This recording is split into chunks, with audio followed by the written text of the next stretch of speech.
let me know when you've started recording. Just started recording now. Fantastic. So, first of all, welcome everyone. My name is Bala Karunakaran. I am a consultant based in Shrewsbury and Telford. I'm the TPT for ARCP and Northern Hubs. Even if we haven't met face to face, I'm sure we've had some sort of emails from me at some point. So today we will be covering, hopefully most of what I'm going to say will be fairly boring and you should know about this already. We're going to be covering the ARCP, what it entails. I will also try to give you a few tips about few of the things that we've noticed on a regular basis where people don't quite get it right in the panels and therefore don't get the outcome that they want. And hopefully all of this means that everyone participating in this chat and those viewing this video should be able to have the outcome that you want.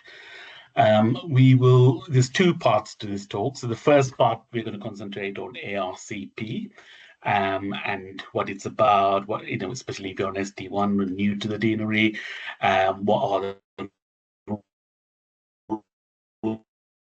concentrating on accelerated training. So once I've finished the ARCP bit, I will pause for questions for about 10 minutes or so before we move on to the accelerated training, just in case you're not interested in accelerated training and you want to leave early. Remember, when we're covering the accelerated training, that will include bringing your CCT date forward. So if you're an ST6 or 7 trainee, even if you think you're not going to apply for accelerated training, I would recommend that you kind of stay on and listen to it because there are some changes to the rules. So can everyone see the slides? Yeah. Yes. Yep. Can see. Okay. So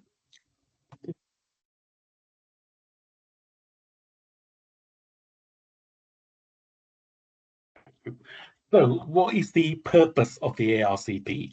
So the purpose of the ARCP is twofold. So one is the assessment of clinical progression. So that's the bit that everyone concentrates on, where we are meeting and we're seeing whether you're meeting the targets that's set by the GMC and the RCOG. But there is also a second purpose, which is that it's your annual appraisal for revalidation. So you will, but whilst you're in training program, your annual appraisal and your assessment of clinical progression are both tied in together to reduce your assessment burden, really. And that's why you would find that sometimes, if you're training in less than full time and you're on 50%, you might wonder, why am I being forced to have an ARCP every year when clearly I wouldn't have progressed to the next level of training? And the reason for that is because you have to have an annual appraisal. This is something that is mandated by the General Medical Council. Okay.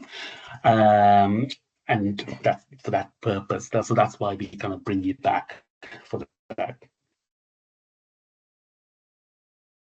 So the ARCP panel, so every ARCPs are quite an expensive thing when you look at it from the health education point of view, because we need to have a panel that assesses your evidence. The panel consists of minimum of 3 clinicians, okay, but usually we have more than that, just so that we can have a balanced view and we can come to the right decision while assessing you. If you're an academic trainee, and by academic trainee, we are referring to trainees who are academic clinical lecturers or academic clinical fellows, there will be a joint panel with at least one academic representative on it. Bala, you're just breaking up a little bit. It's about AR. Oh, sorry. Any better? Yeah. Is it any better now? Yeah, we can hear you. Okay. So though some of the rules may appear arbitrary, and they are all governed by the Gold Guide. Again, recommend everyone to familiarize yourselves with it, because that's the rules that we refer back to if there's any dispute. The obs and gynae specific requirements are specified by the training matrix. And again, I recommend that when you are referring to the training matrix, that you refer to the latest version of it, because there have been few iterations with minor changes over the period of time. Now, a question that I often get asked is that how do we know that our ARCP process is fair? How do we quality assess? We do have external representatives from other deaneries, not in every panel, but in few of the panels they will sit, and they are not assessing you, but they're assessing our process and how well we are doing it. And we also have lay representatives, and they both make sure that, our process is fair and consistent, and especially the lay representative, because they sit across all the different specialties. So they make sure that all the specialties are being consistent. We're not particularly favoring doctors, or we're not actually prejudicing against doctors either. So what are the requirements for ARCP? So every single resident doctor will need to make sure that you have an ESR done, okay? And we have produced a video taking you through step by step on how to do the ESR. So it's definitely worth watching it if you are new to the process. And also, please signpost your educational supervisors to watch it if they are new to educational supervision, or if they have an ESR report in quite a few years. If you are out of program for research or out of program for experience, you need to do an out of program research report instead of the ESR. So you don't need to do both. But if you're an academic trainee, so that means if you're an academic clinical lecturer or academic clinical fellow, you need to do the normal ESR, and you need to do an academic trainees report, okay? And then Form R, I will come to that in a second. CCT calculator. So this is really, really important. We made it compulsory for all West Midlands trainees, because prior to that, we were actually assessing. It was quite difficult, especially for less than full-time resident doctors, or resident doctors who've taken time out of training or had sick leave, to assess you accurately. And we were giving the wrong outcome to people. But now we're spending a lot of time with the CCT calculator in there. We're able to assess you accurately and make sure you're getting the right outcome.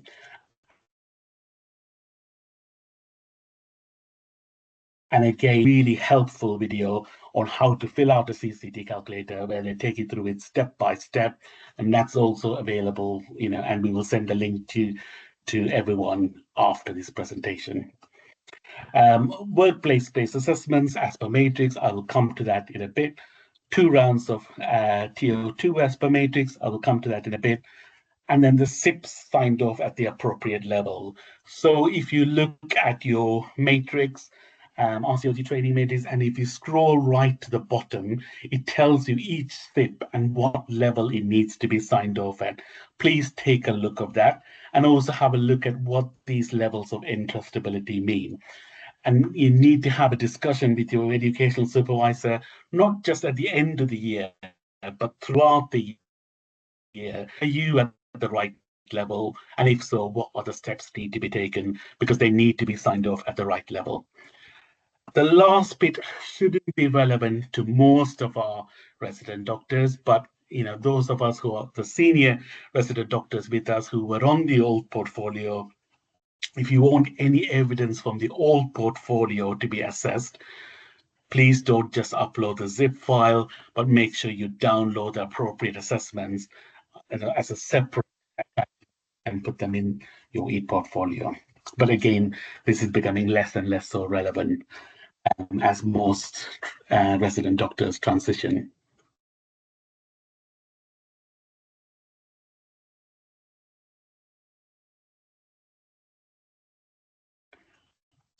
Sorry, the winter ARCP, this is just purely for this winter ARCP. The dates of the ARCP is 13th and 14th of January, and the deadline for submission of evidence is 20th of December.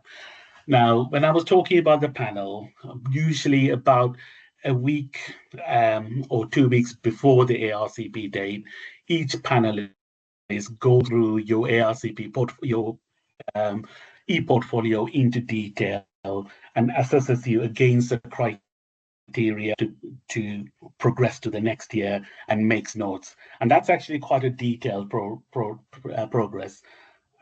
So per resident doctor, it takes about an hour or 2 hours. And in a panel, you might have 5, 6, 7 resident doctors that you're assessing. So each of the panelists is making that time the week before.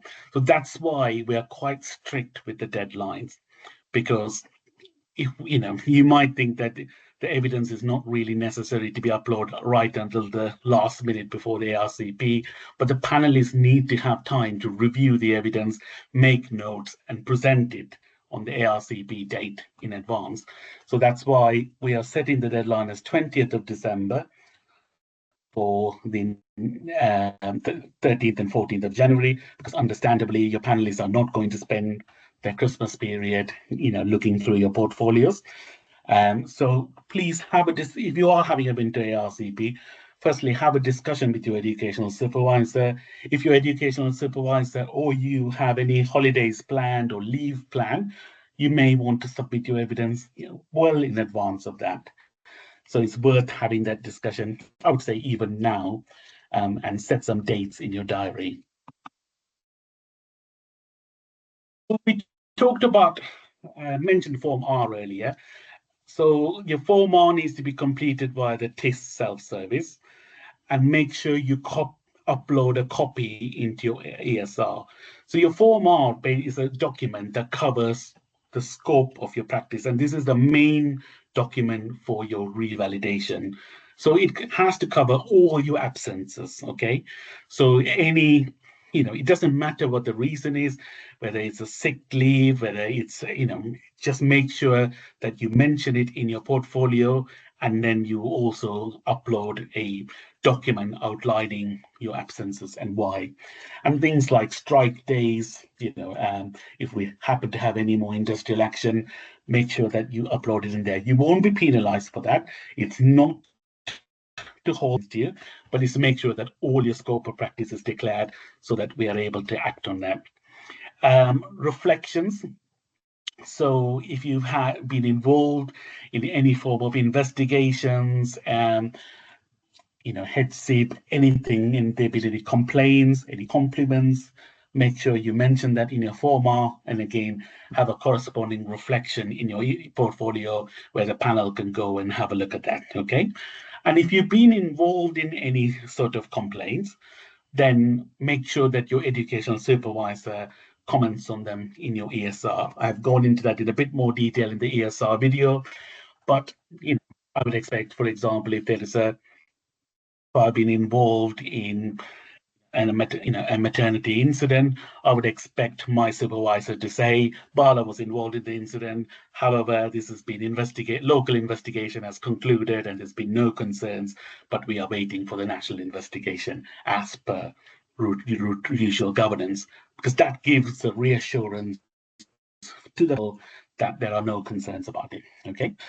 And make sure you disclose everything, okay? I know sometimes people can forget things, but if we feel that you have deliberately not disclosed something, then that's a probity issue, and then you will be putting the panel in a difficult position, because then the panel needs to do something about it, okay? Make sure that if you're doing any other work, all your work, so all your locums, especially if you're doing locums outside your trust, if you're doing any other private practice, you're doing medicine, that's all declared in there. Otherwise, that is also a probity issue. So now we're talking about workplace-based assessments. So in the previous, some of the senior trainees would remember in the previous iteration, there used to be rules that use, you need 8 CBDs, 8 mini KEXs, and so on. And then that number has been removed to give you a little bit of flexibility. Okay, so there's no more minimum number, but please do use common sense. So you can't, you still will need around that number of mini KEXs and CBDs. You can't get unless you're a very advanced trainee where you're focusing on something where you might have more CBDs than mini KEXs. But for most of the trainees, we would expect a good number of mini KEXs and CBDs. Okay, and again, one of the things that a lot of people fall down on in the ARCP, make sure that the complexity is appropriate for your level. So, if you're an ST1 trainee, it will be perfectly reasonable to have a simple management of, something like a postcoital bleeding and, a management as a CBD. But surely as an ST4, 5, or 6, unless it's a complex one where there is a suspected cancer behind it, there is some other, complexities behind that, that will be seen as a not appropriate one. So make sure that your complexity of your assessments go up as you progress in the level, because ultimately that's what we want to see. Make sure your assessments are evenly split between gynae and obstetrics. Now, this doesn't apply to your SD6s and 7s, because if they're doing more gynae specific or obstetric specific symptoms, that split will be reflecting that, and we would understand that. But below that level, we would expect your obstetric and gynae assessments to be evenly split, really. And then the last bit, and this is something, again, a lot of people get pulled up on in the ARCP, that avoid clustering. You should be engaging with the e-portfolio on a regular basis. Now, we do give a bit of leeway, because we fully understand when you've just rotated to a new hospital in August, and you're just getting to know the consultants, you're just getting to know the environment, you probably wouldn't be spending your very first week submitting workplace assessment. And in the same way, we understand that as it's coming towards the end of the year and you're targeting your training and there are specific competencies you want to achieve, the number of assessments you send out will increase. That's absolutely fine. But what we can't have is nothing, nothing, nothing, or 1, 1, 1, 1, 1, and then 20 at the end, which we do see, because that shows that you're not engaging regularly, which means that you're not getting the opportunity to get regular feedback and improve your practice.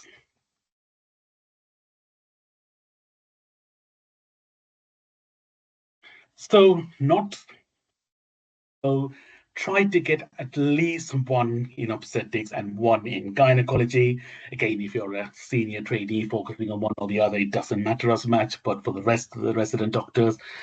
And you can get notes on pretty much anything. So you can get 1 on management of the on-call, if you're doing an elective cesarean section list with the consultant, you can ask them, can I manage the full list? You can read the notes beforehand, do the pre-briefing, carry out the list, do the post-briefing, management of a gynae list. You can management of a ward cover, postnatal ward round. The opportunities are endless. So people often get stumped by this and think, oh, what do I need to do? But there are plenty of opportunities. And remember, you're being assessed at your level. So, for example, if you're an ST1 and you are doing this for an elective section list, you're not being managed whether you can do the elective section completely, but it's about, can you actually lead the ward round? Can you actually gather all the pertinent information, communicate with the rest of the team, and work together? And this is very important, such as, try to seek opportunities. And if you're struggling, ask your colleagues and your senior trainees, and they'll be able to give you examples of where they got their notes done.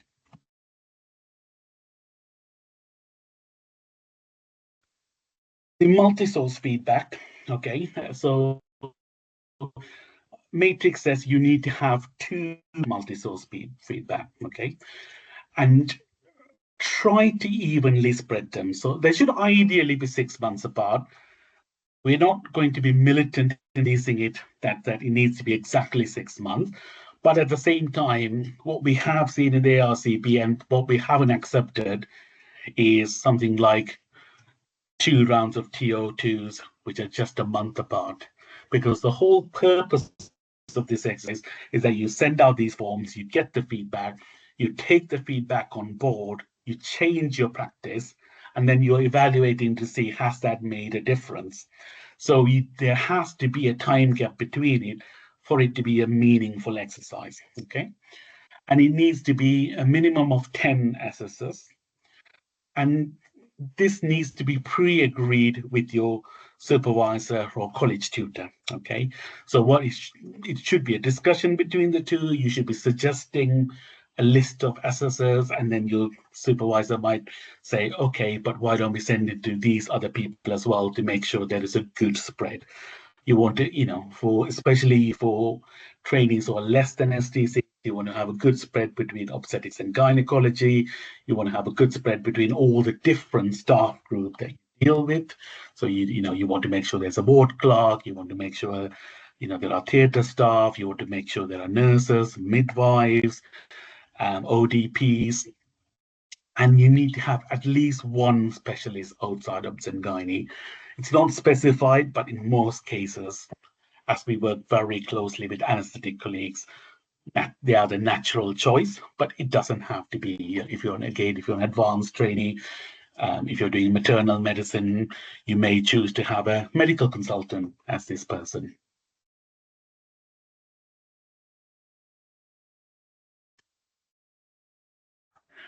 STIPs. So all the non-clinical SIPs, you just need to meet the expectations or not. The clinical SIPs, you need to be the right RCOG and trustability level, okay?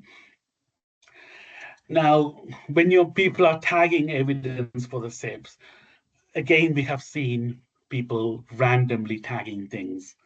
Just find a CBD and then just link it to a SIP. Sometimes you can make a tenuous link. Sometimes there's no link at all. And again, as a panel, we wouldn't really be able to accept that, okay? In my next slide, I will show you, actually the one after that, I will show you a document, the RCOG definitive document on the curriculum, where under each step, they have a series of descriptors, which tells you which key skill and what are the things that we are looking for. So make sure that any evidence that you tag meets the description in the descriptors, okay? Otherwise, you might think that everything is looking green and you might be quite happy about it. But if the panel feels that the tagging has been inappropriate, we'll accept that, okay? Normally, one piece of evidence can be maximum tagged to 3 key skills, okay? There could be exceptional circumstances where, if you've gone on a very specific course which covers more than 3, it might be acceptable. Especially this is more relevant for ATSMs and SITMs. But generally we say 1 piece of evidence, maximum 3 skills. And again, try to focus on the quality rather than quantity, okay? We do actually open your SIPs and look at the evidence attached. So that's why, as I said, before your ARCP, it takes about 1 to 2 hours per resident doctor. Try not to do random tagging and try to make sure that the evidence matches all the descriptions. So courses in the deanery teaching, I've just added this slide today. You need to make sure that you've achieved all the courses as per matrix, okay? So again, if you refer to your RCOG matrix and scroll to the bottom of it, it tells you for each level of training what courses need to be done, okay? As a West Midlands deanery, we don't really have any extra courses that we force you to do. So it's just what's on the matrix. But I think I emailed you all quite earlier on in the year. The courses are becoming few and far between, and they do get booked out. And some of our resident colleagues who have not been particularly organized have found that they are caught out, usually around April, May time. They are panicking and trying to book a course, and there's just no courses, okay? And we can't really, even though we have, have full sympathy for that, we as a deanery would be able to accept it if you've left it late to book, okay? But if you're having genuine difficulty, so if you're trying to book onto a course and you haven't been able to get onto the course at all and you've tried, please escalate that early, because we can then try as well. So I would say in the first instance, post on the WMOGT Facebook group, because there might be another course running that you might not be aware of, which your colleagues might be able to help you with that. But after that, escalate it up to your college tutor and TPD, because then we can try our best to see if we can find a course for you. And if we have tried as well and we can't, then we can try to put in some sort of mitigation so that your progress is not affected. Okay, so early is really, really important. And on that note, I know for the ST2 trainees, currently we do not have a basic ultrasound course running. I think you would have got the email from Dr. Morse outlining some of the alternative courses that we are accepting for this year. So the one is the ISUG course, and the other one is the Imperial course.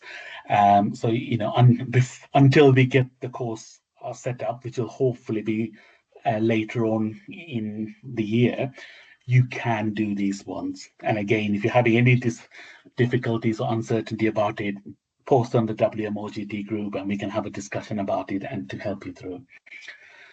Deanery teaching, you need to have a minimum of 50% attendance, okay? And that's 50% for any reason. Some of the deaneries have a much higher threshold for that. So I used to be a Wessex deanery trainee, and there it used to be 80%, but they used to exclude your annual leave. But here we've set it as 50% because we think it's an achievable target. We want everyone to have a higher target than that, but 50% is the minimum that we want everyone to have done. This is the document I was telling you about. Please have a read about it, read through it. It's the Curriculum 2024 core curriculum document. It has all the key descriptors in there for the key skills. So if you've actually read it, then any evidence that you tag and any evidence that you attach will be of the right level. So briefly, these are the ARCP outcomes. I'm not going to go through them all. Outcome 1 is what we're hoping everyone gets, okay, which is a satisfactory progress. Outcome 2 is development of specific capabilities required, but no additional time. Now, there has been some confusion over what this means, and some resident doctors seem to have been under the impression that you can own competency, like you haven't been able to do a particular operation. That's not the case. Any specific capability you haven't developed, you can be given outcome 2. It's not a punitive outcome, it's a supportive outcome. And by supportive outcome, we mean is that we are highlighting that there is a problem so that both you and your supervisor, it might be in a different trust, can actually work on it. So it's meant to be helpful for you. So, for example, if you haven't been able to get to the deanery teaching and your deanery teaching falls less than 50%, you're likely to get an outcome 2, because what that message gives is for the next trust to make that you are prioritized and so that you can achieve that deanery teaching. If you're doing a SITM and it looks like you're not going to complete your SITM in time, you'll get an outcome 2, so that again, in your next trust, they can make sure that you have dedicated time and you're prioritized for that particular SITM. If you're not engaging with the e-portfolio on a regular basis, so that clustering that we talked about, you may end up with an outcome 2. And that purpose of that is to highlight your next educational supervisor that you should have a plan put in place so that they may have more frequent meetings with you, or in every meeting with you, they might review your workplace assessments to ensure that you are meeting the targets required. Okay, and then and then outcome 3, you get that for insufficient progress, additional time required. Usually, the most common reason people get that is because of not passing the exam, but sometimes you get this for not getting, particular competencies signed off. Your outcome 3 time, you can only have a maximum of 1 year any time in your training program. So that's from SD1 to SD7. So just be really mindful of that. After that 1 year is up, you may be able to get a further up to 1 year, but that is at the dean's discretion, and you need to really make a strong case with the dean. Okay, and more, and it used to be during the COVID time they were fairly lax about it, and pretty much every request that we put in we got approved. But now the dean and the deanery have become quite strict about it, so you really need to be able to make a compelling case to give additional extensions. So just please be mindful of it and try to do anything that's within your power, especially in the early part of your career, to reduce your outcome 3 time and avoiding outcome 3 time, so that we can keep you to maybe at the end of your training when you're trying to get a particular competency which is really, really hard to develop, and you may end up needing that time.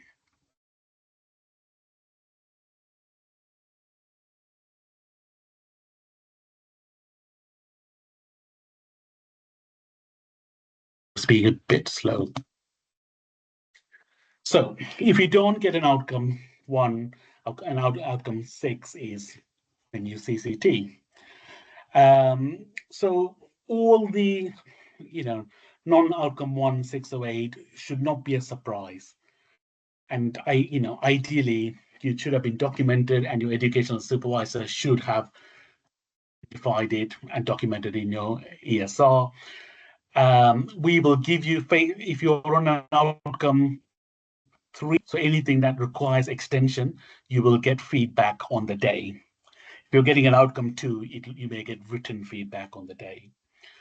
For outcome 2, you have the right to request a review. So don't agree with the outcome 2.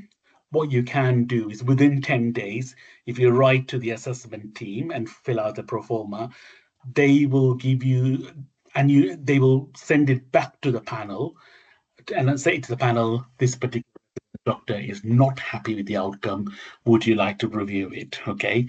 So, but you have to, this, understandably, you may be upset with the outcome, but you need to give some concrete grounds to why you think the outcome might be overturned. So it might be that the panel overlooked a particular evidence. It might be that the panel thought that, for example, you did not attend a particular course, but you actually had attended the course, and you can just say it's in my portfolio because, the panel are also human, and now and then they can make mistakes. So just be factual about it, present the evidence in your review, and then that will be sent back. If you get an outcome 3, you get